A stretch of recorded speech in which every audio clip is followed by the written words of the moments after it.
welcome back to another video. This one's actually, I call it a little bit of everything. So a little bit of eBay, a little bit of Macari, a little bit of Goodwill, and also Video Games Monthly. For this one, the Video Games Monthly is not that interesting, but it's something important for a lot of retro collectors to have in their collection to use. It's basically storage for some games, and for me, this is really important because I really hate like NES consoles just sitting there and how many cartridges you get.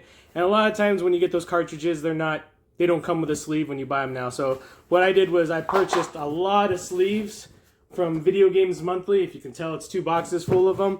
The price was really cheap, so it was $20 for 20 for 20. And if you notice, you go to stores like video game stores and retro stores, they're like $2 a piece for them. So for me, it's like half off the price, so I might as well pick them up. So let me open these up right now real quick and kind of show you what I got here. So like I said, 2 boxes full of 20. Not a big deal, but for me, it's really important to have for the collection is a whole bunch of sleeves. So if you notice here, just a whole bunch of sleeves to add to my games. I have around close to 200 games now.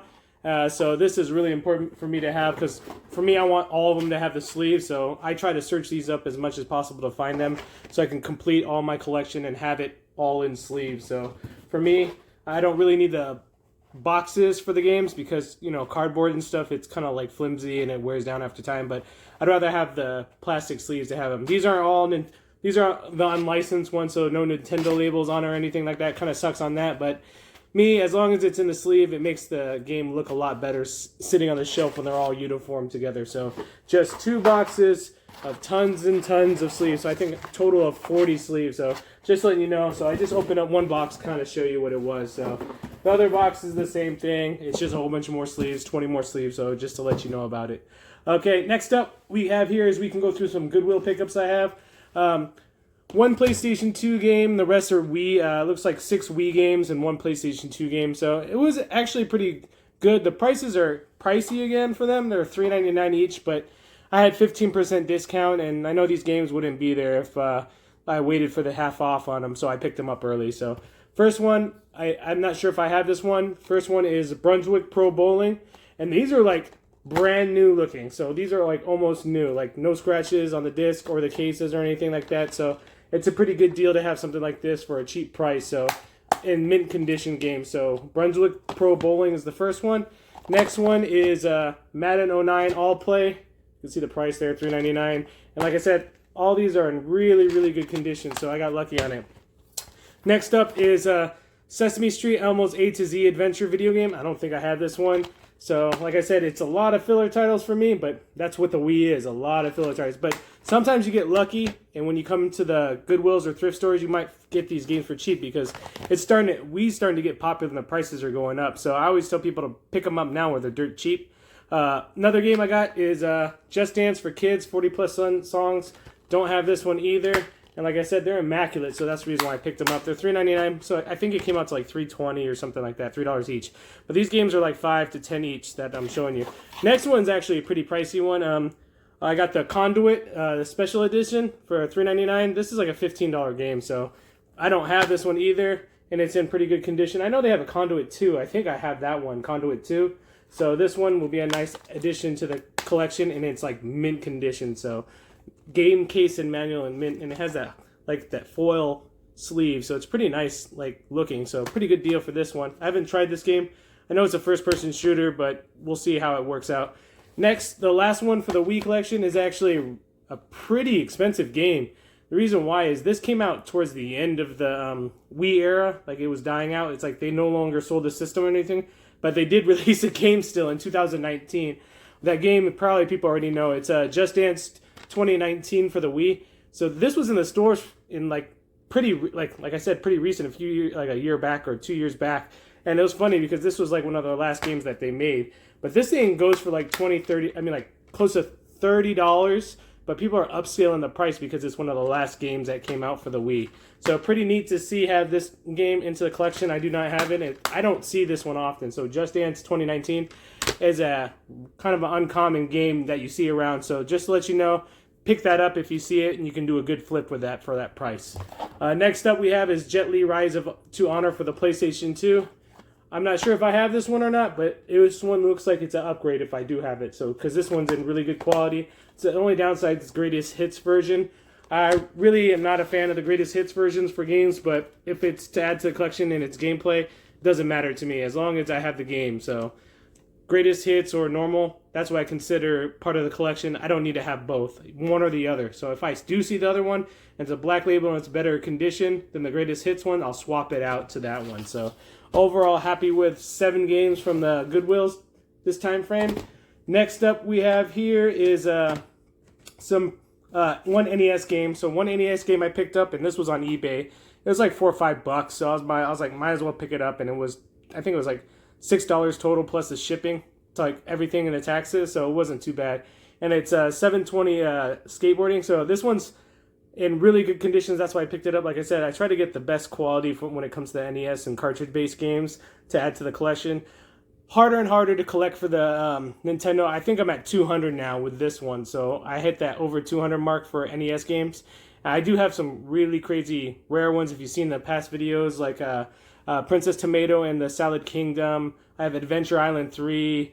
I have Clue Land. So I got a pretty good amount of high value games too as well. Dragon Warrior 2. So things like that adding to the collection. So I put, even anything I can get my hands on NES. That was my childhood. I played Atari 2600. Then after that, I played Nintendo a lot. So happy to have another NES game to the collection. It's slowly building up, but surely I'll get it up to the high point of like in the 600s. But the problem is like games are expensive for that, and I know I won't be getting certain games in the collection. I'll probably never ever be able to complete it. But I like to have a large library of it because it's fun to go back to these games with my kids and just play them. They enjoy it, actually. It's kind of fun. And they notice it's a lot harder than these newer generations games. And replayability is really well on the NES system. So next up here I got a PlayStation game. This one's kind of a rare game. So happy to have this in the collection too as well. It's a pretty rare PlayStation game. I got this for like $30. And for me, that's a good deal because it's like $100 and something game. So one I got is Saiyuki Journey West, and it's kind of like a Western style, but it's a RPG strategy-based game. It's a pretty fun game. I actually played this when I was younger too as well, and this one's complete, and it comes with the manual. It's crazy. These ones are the double discs that have no extra game. It's just one single disc, but it has the manual, case, and game. So happy to have this into my collection. Pretty uncommon game. You don't see it too often, so happy to have an uncommon game into the PS1 collection. Next up we have here is N64 game. For me, N64 is hard to find now because I am towards the end of it. I have 200 and I think this puts it up to 260. I need 36 more games and I'm done with the collection. If you can see behind me, it's towards the end of it. This is the one I'm the closest to completing and I'm happy to get it done. A lot of those games are kind of hard and rare to find, like I think it's I forgot what's Castlevania one, the second one. I forgot the name of it on the top of my head, but that one I still need. Some normal games I do need is like International Superstar Soccer 98 or something. All-Star Tennis 99. So it's not too crazy. Snowboard Kids 1 and 2. And those heavy hitters. So like Clay Fighters, Sculptor's Cut I don't have. Worms Armageddon I don't have. I do have the other rare games like Transformers Transmetals, Daytona. So all those other games too as well. All the Mario parties, all the popular titles I have already, but the uncommon games that were like blockbuster or limited release, I don't really have too many of those. But other than that, this one is not too common of a game, but it's pretty interesting. And this one is Battlezone, Rise of the Black Dog. I remember playing this when I was younger, in like my high school era. I think it was I was in 9th grade at the time frame playing this game freshman year, and I was living in Hawaii. But this is a pretty fun game too as well, and I like how it's the the black cartridge compared to the gray things that you see out there. I think this one was only in black cartridge. Put in the comments below if you ever seen a gray card. I don't think there was a gray card for this one, but pretty uncommon game for me to have into the collection. So happy to add that up, putting my total up to 260 games, 36 more to go.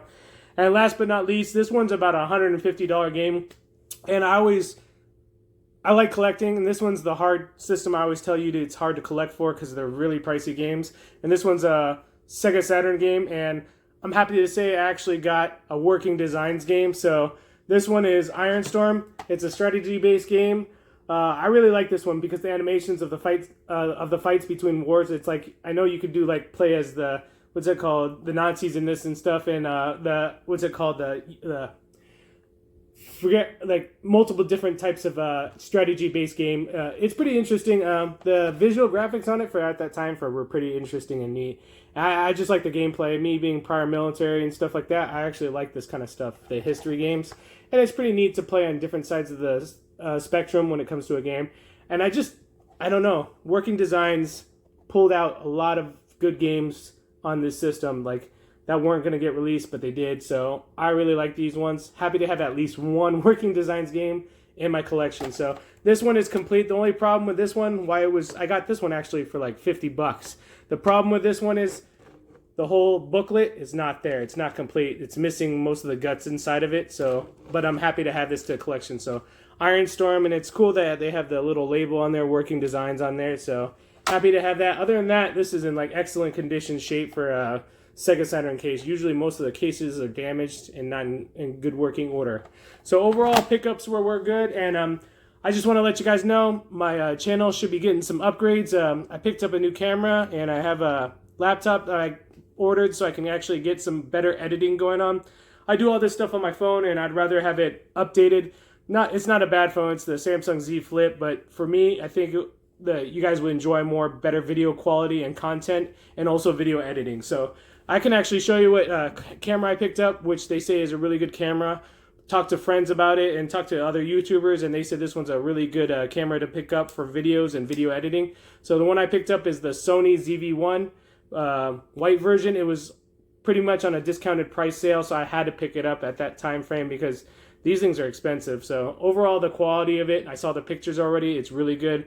So in the future, you should be seeing better videos. I'm still waiting on my laptop, but once that comes in, we'll do some video editing and make these quality videos better. Again, thanks for watching today. I hope you like, share, and subscribe, and I'll see you on the next one. Take care.